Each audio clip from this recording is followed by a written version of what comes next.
እኔ አርግዤ አንተ እንድትሰስር አልፈልግም። ገባህ? አንተ ሲጀምር ምንም አትረዳም። ገባህ? ይኸው ይሄን ይኸው አንተ ሲጀምር ምንም ስሜት በቃ አትረዳኝም። ለምን? እኔ ምንድን ነኝ? አርግዣለሁ። ደግሞ ማስረጃውን ከፈለክ ደግሞ ይኸው ምንድን ነው ያልሽው? ሰምተሃል? በቃ ተንደጋግሙ። ከዚህ በኋላ ምንም አይነት ስልክም ይነትሽል። ምንድን ነው ስሙ እኮ የለውም። ኧረ ስም ያስፈልገው እንዴ? እና ታዲያ የሌላ ሰው ቢሆን እንደዚህ እንትን ብቻ ስላልሻውል የሌላ ሰው ቢሆንስ? ሰይድ ልጁን እኮ አለም ያልኩሽ እና ይሄ ወረቀቱ የሌላ ሰው ቢሆን ስም እኮ እዚህ አይ የራሴ ነው። እዚህ በኋላ ኢማንስን እንዳትቀርብ። እኔ ያንተ ልጅ አርግዤ በኋላ ልጁ ማን ሊያሳድግ ነው? አንተ ሰበክ ከበሰበስክልኝ በኋላ እንዴ ልጄን ደግሞ ብቻ ላሳድግ እንዴ?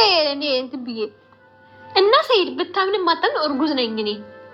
ገባህ?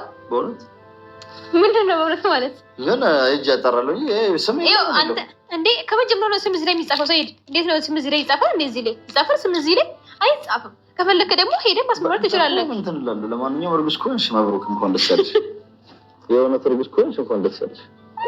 የእውነት ትጠራጠራለህ? እንደ ቆይ እጅ ያንኑ ተበቃው በቃ ቁም ቪዲዮ እንደዛማ ከሆነ ደስ አለ። እንደዛ ከሆነ እንኳን ደስ ያለሽ እና ግን እንዴ ግን አንተ ደስ ብሎህ እኔ ከኔ ደስታ ይቅ ያንተን ደስታ ነው የምፈልገው። ገባህ? ተለካ ግን ይኸው ከዚህ በኋላ እነዚህ ሚላ ምናምን የምትለው ነገር ታውቀውና ልጃችንን እንደው መንትዬ ቢሆንስ። አሰላሙ አለይኩም ወራህመቱላሂ ወበረካቱ። ሰላም ሰላም የአልያ ቻናል ቤተሰብ እንዴት ናችሁ? ሰላም ናችሁ አላችሁ? ባላችሁበት ሰላማችሁ ይብዛልኝ እያልኩ ማለት ነው። ከስንት ጊዜ በኋላ ጠፍቼ በቃ በጣም ነው የጠፋሁት። አንደኛ በስራም ጉዳይ እና ዩቲዩብም አንድ ጊዜ ተበላሽቶብኝ ነበር። በዛ ሰበብ ምናምን ጠፍቼ ነበር። እንግዲህ አሁን ግን ተመልሻለሁ ነው የምላችሁ። ሲጀመር ቻናሌ ራሱ በጣም ቀዝቅዟል ከጠፋው። እስቲ ሞቅ ሞቅ አድርጉት፣ ገባ ገባ በሉ፣ ሞቅ ሞቅ አድርጉት። ሰብስክራይብ ያላረጋችሁ ሰብስክራይብ እያረጋችሁ ላይክም እያረጋችሁ እንግዲህ አበረታቱኝ። እንደዛ ነው የምለው ውዶቼ። እንግዲህ አላህ ጀዛችሁን ይክፈላችሁ። በአዲስ ቪዲዮ መጥቻለሁ በእነ ሀዊና ሰኢድ ማለት ነው። በለቀቁት ቪዲዮ ላይ እስቲ ልስራበት ብዬ እንግዲህ እስቲ ላውራ እንግዲህ ዝም ብዬ ላውራበት ብዬ ይዤላችሁ መጥቻለሁ ማለት ነው ጋይስ። እንዳያችኋት እንግዲህ ሀዊ ምኞቴ ተሳክቷል። ያሰብኩት በቃ ያሰብኩት ነገር እና በቃ ስንት ጊዜ እንደዚህ ሆናለሁ ብዬ እኔ ራሱ ያላሰብኩት ነገር እንግዲህ ሆኖልኛል።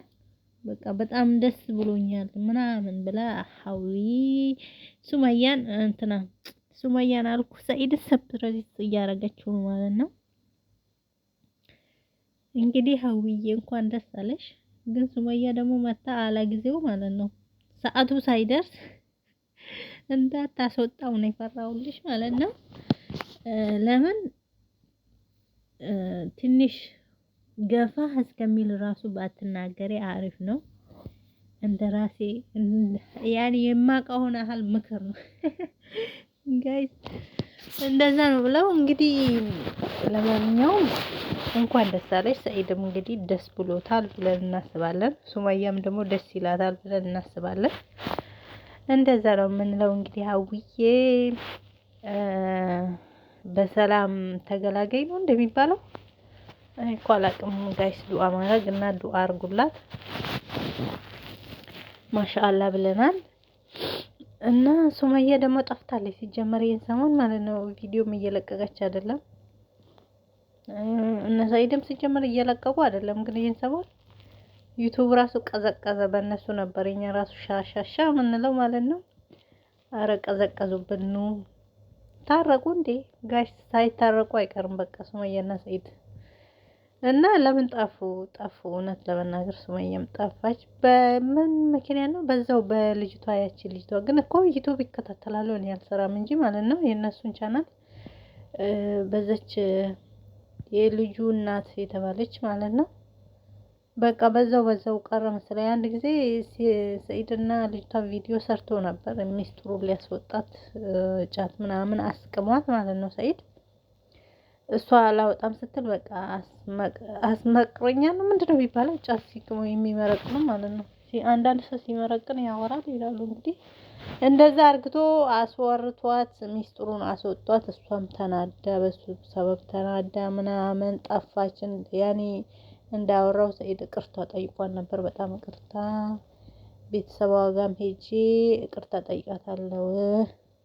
እንዴት እንደዚህ ታረገኛለህ? እኔ ልጄንም አጥቼ ከዛ ሀገር መጥቼ ባሌንም እንደዛ ጎርቶኝ ቤተሰብም እንደ በቃ እንዴት ታስቀይመኛለህ ምናምን እንዴት እንደዚህ ታረገኛለህ ብላ ተናዳ ጠፋችብኝ ምናምን ብሎ ነበር።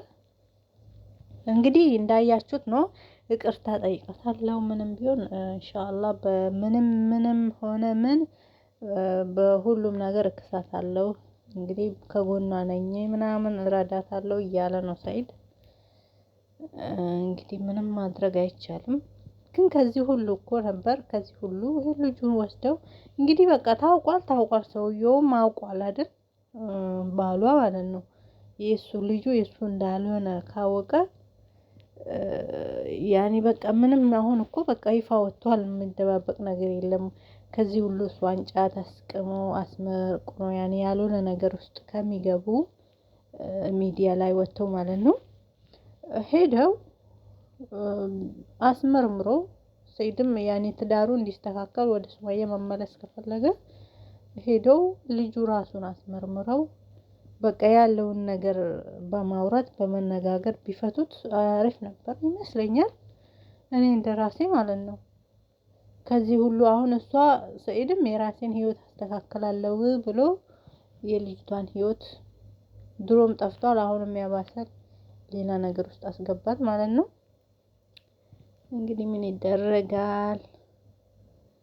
እንደዛ ነው የምላችሁ ጋይስ።